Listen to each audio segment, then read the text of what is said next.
எனக்கு பிடிச்ச ஒன்றியம் நம்முடைய உத்தமபாளையத்தில் வடக்கு ஒன்றியம் ரொம்ப பிடிச்ச ஒரு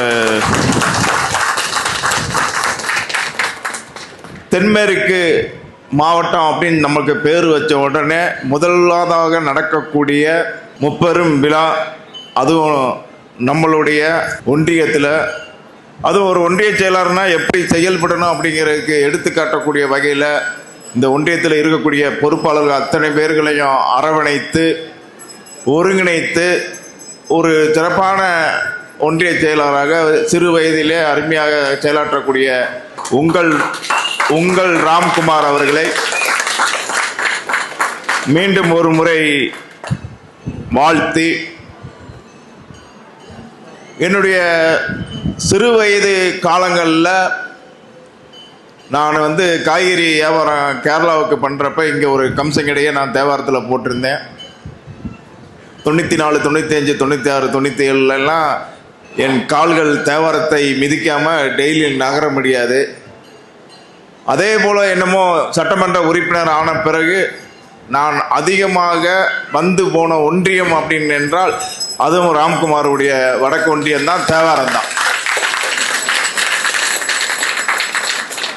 அதிக விஷயங்களை எடுத்து செஞ்சது இந்த ஓடைய அள்ளுனது, சாக்குளத்து மெட்டு பாதையை போய் ஆய்வு செய்தது, நிறைய விஷயங்களை கையாண்டது சட்டமன்ற உறுப்பினராக இருந்து, அதுவும் நம்ம ஒன்றியத்துக்கு தான், அதுவும் தேவாரம் பகுதிக்கு தான். அது சும்மா எதுனாலும் ராம்குமார் என்ன இங்கே ஆயிடுச்சு, இங்கே இந்த மாதிரி ஆயிடுச்சுன்னா, இந்த பள்ளிக்கூடத்துக்கு இது போடணும்னே வேலி போடணும்னே ஏதாவது ஒன்றை சொல்லி ஏதாவது என்னைய வேலை வாங்கிட்டே இருப்பாப்புல. சரி, சட்டமன்ற உறுப்பினராகி மக்களுக்கு வேலை செய்ய வந்தோமா, ராம்குமாருக்கு வேலை செய்ய வந்தோமா அப்படின்னு பார்த்தா கடைசியில் ராம்குமாருக்கு வேலை செய்ய வந்த மாதிரி தான் இப்பயும் பாருங்கள். தென்மேற்கு செயலாளர் போட்ட உடனே ஒரே மாவட்டம் ஏன் ஊருத்தே நீ வரணும் அப்படின்னு சொல்லி இங்கே கூப்பிட்டு நம்மளை பேச வச்சிருக்காப்புல. அது மாதிரி அமையணும். இதெல்லாம் அமையணும். இதெல்லாம் ஒரு குடும்பம். இதெல்லாம் நம்ம எல்லாருமே ஒரு குடும்பம். இறைவன் நமக்குன்னா எழுதியா வச்சான். இந்த ஜெகநாத் மிஸ்ரா 94, 95, 96 தேவாரத்தில் காய்கறி வியாபாரம் பண்ணியிருக்கேன். இன்னைக்கு அதே தேவாரத்தில் ஒரு சட்டமன்ற உறுப்பினர் ஆகி நின்று பேசணும் அப்படின்னு ஜெகநாத் மிஸ்ராவுக்கு எழுதியாக இறைவன் கொடுத்தான். அதெல்லாம் நம்மளுக்கு கிடைத்த வரம். தமிழக வெற்றி கழகத்தில் ஜெகநாத் மிஸ்ரா சட்டமன்ற உறுப்பினராகி பணியாற்றணும் அப்படின்னு இறைவன் கொடுத்த வரம். நான் கடந்த வாரம் டைம்ஸ் ஆஃப் இந்தியா செய்தி சேனலுக்கு பேட்டி கொடுத்தேன். பேட்டி கொடுக்குறப்ப அவங்க கேட்டாங்க, சார் மக்கள் பணி உங்களுக்கு சிரமமா இல்லையா அப்படின்னு கேட்டாங்க. அப்ப நான் சொன்னேன், மக்கள் பணி என்பது எல்லாருக்கும் கிடைக்காது. யாரோ எதிர்பார்ப்பாங்க, நான் பண்ணலாம், நான் செய்யலாம், நான் எம்எல்ஏ ஆகணும், நான் கவுன்சில் ஆகணும், நான் சேர்மன் ஆகணும், யாரோ எதிர்பார்ப்பாங்க. ஆனா இறைவன் ஒரு சிலருக்கு தான் அந்த வரத்தை கொடுக்குறான், மக்களுக்கு சேவையாற்றக்கூடிய வரத்தை.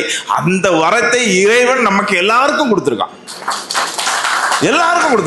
அதை மனசுல நிலைநிறுத்தி கொள்ளணும். இப்ப நான் சட்டமன்ற உறுப்பினருக்கு முன்னாடி என்னுடைய செயல்பாடு வேகமா இருந்திருக்கலாம், குறைவா இருந்திருக்கலாம், எப்படி இருந்திருக்கலாம். ஆனா இப்ப என்ன எப்ப பார்த்தாலும் கம்பம் தொகுதியை சுத்தி தான் என் தலை அப்படியே சுத்திட்டே இருக்கான். கம்பம் தொகுதியை சுத்தியே தான். ஊர்ல என்னாச்சு நிமிஷத்துக்கு செல்ல பார்த்துக்கிட்டே இருக்கிறது. ஏதாவது பிரச்சனையா, மக்களுக்கு ஏதாவது பிரச்சனையா, என்ன விஷயம், என்ன ஏது அப்படிங்கிறத பார்த்துக்கிட்டே இருக்கும். ஒரு கோழி தன் குஞ்சுகளை எப்படி பாதுகாக்குமோ அது மாதிரி என்னை பொறுத்த வரைக்கும் கம்பம் சட்டமன்ற தொகுதியை என் குடும்பமா என்னுடைய மக்களை நினைத்து கம்பம் சட்டமன்ற தொகுதி மக்களை நான் பார்த்துக்கிட்டேன். இன்னைக்கு ஒரு சந்தோஷமான விஷயம் என்ன அப்படின்னா, 1981 சாக்குளத்து மெட்டு பாதைக்கு அடிக்கல் நாட்டப்பட்டுச்சு. தமிழ்நாட்டிலே மலை வழியாக கேரளாவுக்கு செல்லக்கூடிய பாதையில் 4 கிலோமீட்டர்ல கேரளாவை அடையக்கூடிய ஒரே பாதை சாக்குளத்து மெட்டு பாதை. மாண்புமிகு தமிழக முதல்வர் அவர்களை 12ஆம் தேதி சட்டப்பேரவை முடிந்த உடனேமோ சந்திச்சோடனே இந்த விஷயத்தை அவர்கிட்ட எடுத்து சொன்னேன். சாக்குளத்து மெட்டு பாதை என்பது சாதாரண ஒரு கேரளா பாதை என்று நினைத்து விடக்கூடாது. தமிழகத்திலே, இந்தியாவிலே கேரளாவுக்கு செல்லக்கூடிய மலை வழியா செல்லக்கூடிய 4 கிலோமீட்டரில் எளிதாக அடையக்கூடிய பாதை சாக்குளத்து மெட்டு பாதை. 1981 புரட்சி தலைவர் எம்ஜிஆர் அவர்கள் அடிக்கல் நாட்டினால் எங்கள் புரட்சி தளபதி அவர்கள் நீங்கள் இதை முடித்து காட்ட இருக்கிறீர்கள் அப்படிங்கிறத சொன்னனே அவர் மனசுல சந்தோஷமா சிரிச்சார். இன்னைக்கு ஒரு மிகப்பெரிய ஒரு விஷயம் வந்து என்னன்னா, கம்பம் தொகுதி பிறந்த வரலாற்றில் யாரெல்லாம் சட்டமன்ற உறுப்பினராக இருந்து கொண்டு வராத ஒரு விஷயத்தை உங்கள் ஜெகநாத் மிஸ்ரா உங்களில் ஒருவனாக இருந்து இன்னைக்கு அரசு கல்லூரியை கம்பம் தொகுதியில் அமைப்பதற்கு அப்ரூவ்டு வாங்கியிருக்கான். கூடிய விரைவில் அரசு கல்லூரி கம்பம் சட்டமன்ற தொகுதியில் வரப்போகுது. இந்த ஆட்சி அமைந்து ஒரு அரசு கல்லூரி முதலாக கொடுத்தது கம்பம் சட்டமன்ற தொகுதிக்கு தான், நமக்கு தான், உங்களுக்கு தான். என்ன ஜெகநாத் மிஸ்ரா வந்து என்ன செஞ்சிட போறாரு, என்ன செஞ்சிட போறாரு அப்படின்னு கேட்டவங்களுக்கே எடுத்துனே ஒரு அரசு கல்லூரி, சின்ன சின்ன விஷயம்லாம் இல்லை, எடுத்துனே ஒரு அரசு கல்லூரி.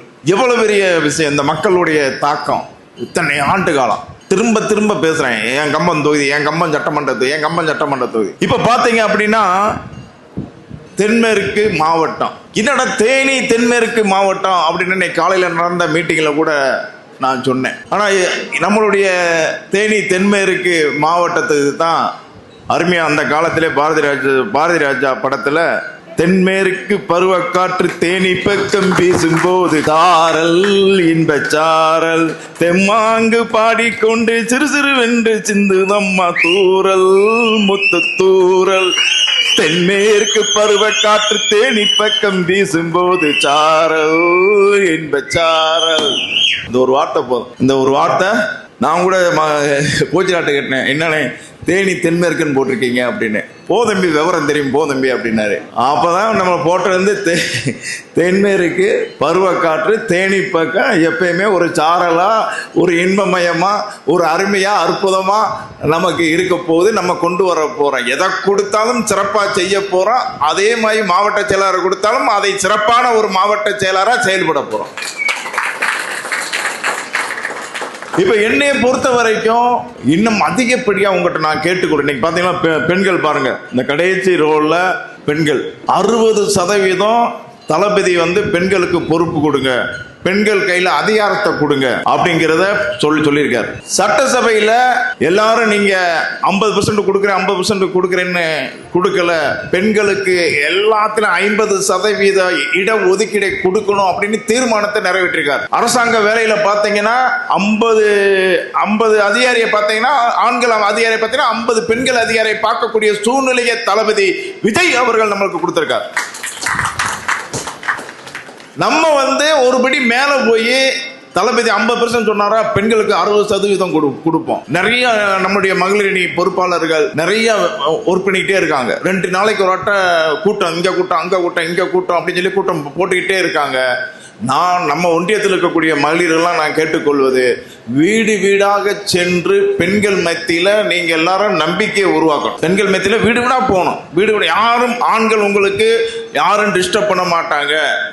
எந்த ஒரு ஒன்றிய செயலாளரோ எந்த ஒரு நகர செயலாளரோ உங்களுக்கு டிஸ்டர்ப் பண்ணார், யாரை கேட்டு போன, நீ யாரை கேட்டு வந்த அப்படின்லாம் கேட்டாருன்னா, ஜெகநாத் மிஸ்ரா போக சொல்லியிருக்காரு, நம்ம தளபதி போக சொல்லியிருக்காரு, நம்ம பொதுச் செயலாளர் ஐயா போக சொல்லியிருக்காரு, நான் போறேங்க அப்படின்னு சொல்லி தைரியமா நீங்க போகணும். ஒவ்வொரு வீடு வீடா போய் பெண்களை வந்து கட்சிக்கு அழைக்கணும். அவங்க வாரதுக்கு தயாரா இருக்காங்க, அவங்க வாரதுக்கு தயாராக இருக்கிறார்கள். பெண்கள் பலம்தான் தமிழக வெற்றி கழகத்தின் வெற்றிக்கு முதல் படி. அதை மனசுல நிலைநிறுத்திக்கங்க. ஏன்னா பெண்கள் வந்து 60% பெண்கள் நம்மளுக்கு